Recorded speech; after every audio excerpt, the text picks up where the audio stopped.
Weight loss ಮಾಡ್ಬೇಕಾದ್ರೆ ಯಾಕೆ ನಾವು ಹೋಟ್ಲ್ ಫುಡ್ ನ ಅವಾಯ್ಡ್ ಮಾಡ್ಬೇಕು ಅಂತ ಈ ವಿಡಿಯೋದಲ್ಲಿ ತುಂಬಾ ಸಿಂಪಲ್ ಆಗಿ ಎಕ್ಸ್ಪ್ಲೇನ್ ಮಾಡ್ತೀನಿ. ಇದು ಬ್ರೆಡ್ ಆಮ್ಲೆಟ್ ಮಾಡ್ತಾ ಇರೋದು. ಕಡಿಮೆ ಅಂದ್ರೂ 50 ಗ್ರಾಮ್ ಅಷ್ಟು ಬೆಣ್ಣೆ ಯೂಸ್ ಮಾಡಿದ್ದಾರೆ. ವೈಟ್ ಬ್ರೆಡ್ ಯೂಸ್ ಮಾಡ್ತಾ ಇದ್ದಾರೆ. ವೈಟ್ ಬ್ರೆಡ್ ಅಷ್ಟು ಏನ್ ಕೆಡದಲ್ಲ, ಬಟ್ ಫೈಬರ್ ಕಡಿಮೆ ಅಷ್ಟೇನೆ. ಚೀಸ್ ಯೂಸ್ ಮಾಡ್ತಾ ಇದ್ದಾರೆ. ಚೀಸ್ ಅಲ್ಲಿ ಬಂದು 10 ಗ್ರಾಮ್ ಅಷ್ಟು ಪ್ರೋಟೀನ್ ಇದೆ ರೀ, ಅದೇನು ಕೆಡದಲ್ಲ. ಲಾಸ್ಟ್ ಅಲ್ಲಿ ಬೇರೆ ಬೆಣ್ಣೆ ಯೂಸ್ ಮಾಡ್ತಾ ಇದ್ದಾರೆ. ಕಡಿಮೆ ಅಂದ್ರೂ ಈ ಒಂದು ಬ್ರೆಡ್ ಆಮ್ಲೆಟ್ ಮಾಡೋದಕ್ಕೆ 50 ರಿಂದ 60 ಗ್ರಾಮ್ ಬಟರ್ ಯೂಸ್ ಮಾಡಿದ್ದಾರೆ.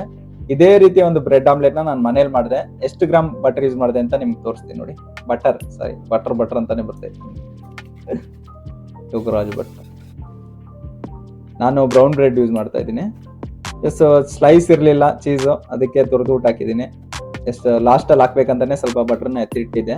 ಬಟರ್ನ ಸುಮ್ನೆ ವಿಡಿಯೋಗೆ ಅಂತ ಹೇಳ್ತಲ್ಲ, ಟೇಸ್ಟ್ ಅಂತೂ ಸೂಪರ್ ಆಗಿತ್ತು ರೀ.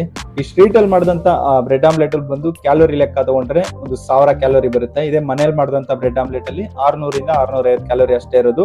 ಒಂದು 300-350 ಕ್ಯಾಲೋರಿ ಡಿಫ್ರೆನ್ಸ್ ಇದೆ ರೀ. ಎಕ್ಸಾಂಪಲ್ ಹೇಳ್ಬೇಕಂದ್ರೆ 350 ಕ್ಯಾಲೋರಿ ಅನ್ನೋದು ಬಂದು ಒಂದು 3 ಚಪಾತಿಗೆ ಸಮ. ಚಪಾತಿ ತಿಂದ್ರೆ ನಿಮ್ಗೆ ಹೊಟ್ಟೆ ತುಂಬುತ್ತಲ್ವಾ, ಅದೇ ನೀವು 30-40 ಗ್ರಾಮ್ ಬಟರ್ ತಿಂದ್ರೆ ನಿಮ್ಗೆ ಹೊಟ್ಟೆ ತುಂಬಲ್ಲ. ಅದಕ್ಕೆ ಆದಷ್ಟು ನೀವು ತಿನ್ನೋಂತ ಫುಡ್ ಅಲ್ಲಿ ಆಯಿಲು, ಬಟರು ಮತ್ತೆ ಈ ಗೀ ಕಡಿಮೆ ಯೂಸ್ ಮಾಡೋ ತರ ನೋಡ್ಕೊಳ್ಳಿ. ಈ ಹೋಟ್ಲುಗಳಲ್ಲೆಲ್ಲ ಟೇಸ್ಟಿಯಾಗಿ ಕೊಡ್ಬೇಕು ಅನ್ನೋದಕ್ಕೋಸ್ಕರ ಸ್ವಲ್ಪ ಬಟರ್ ಆಯಿಲ್ ಎಲ್ಲ ಜಾಸ್ತಿ ಯೂಸ್ ಮಾಡ್ತಾರೆ. ಆದಷ್ಟು ಹೋಟ್ಲು ಫುಡ್ ಎಲ್ಲ ಅವಾಯ್ಡ್ ಮಾಡಿ. ಓಕೆ, ಈ ವಿಡಿಯೋ ಇಷ್ಟ ಆಗಿದ್ರೆ ನಿಮಗೆ ಮರಿದೆ ಲೈಕ್ ಕೊಡಿ. ನೆಕ್ಸ್ಟ್ ವಿಡಿಯೋದಲ್ಲಿ ನೋಡೋಣ. ಬಾಯ್ ಬಾಯ್.